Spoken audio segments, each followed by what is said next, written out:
Hi and welcome to this course. In this video lesson, we'll be talking about the software which we'll be using throughout this course. And the first software which we'll be using is this Chrome browser. If you don't have Chrome browser installed, then you can go to Google and you can search for Chrome. And then you can click on this link, okay? So just go to google.com/Chrome, or you can go to Google and search for Chrome and click on this link from there. And here you will see the option to download the Chrome browser. So just go ahead and download and install it on your computer. And let's move on to the second software which we'll be using, and the second software is VS Code. This VS Code is also called Visual Studio Code, and it is the code editor which is developed by Microsoft for all the platforms, and we'll be using this code editor throughout this course. If you want to use any other code editor like Atom or Sublime Text or Bracket, then please feel free to do so. It is your choice. So now let us go ahead and download this Visual Studio Code.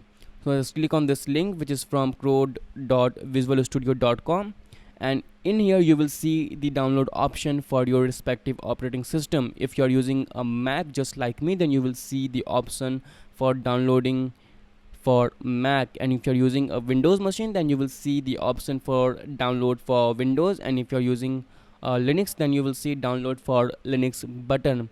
And I'm not going to show you the installation process because I have already installed it on my computer.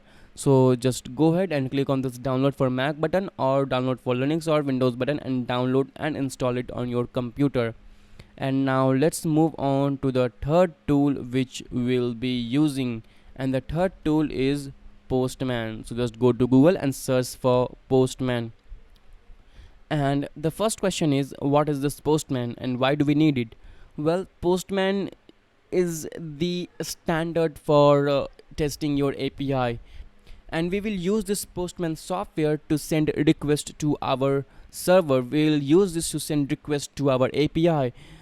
Using a normal browser just like Chrome, we can only send the GET request, but using a tool like Postman, we can also send the GET request or create request or put request or delete request or patch request, and that's why we need this Postman. So just go to Google and search for Postman, and then click on this link which is from postman.com. So just click on that and then download this application, and this button will download this application for your respective operating system.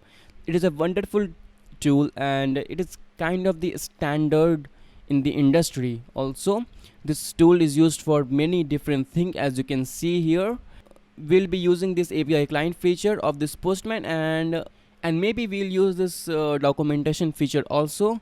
Actually, you can also create the documentation for your API using this Postman. It is a wonderful tool and you must have it if you are going to be an API developer. And also make sure that you create your account here. So just create your account on Postman and download this tool and install it. Okay, now let's talk about the fourth and the last tool which we'll be using. And the fourth and the last tool is Node.js itself. So just go to Google and search for Node.js. Okay, and click on this first link,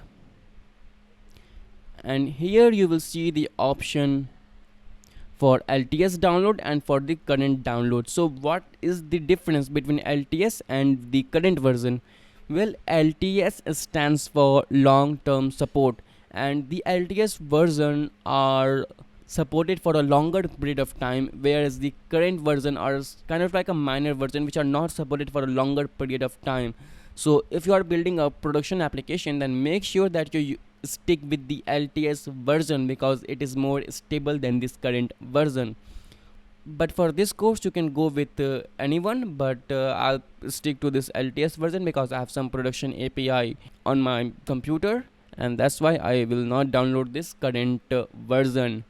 You can feel free to choose this current version if you want, but just go ahead and download any of them and just install it on your computer. Okay, and these are the four tools which we will need in this course, and you must have them installed.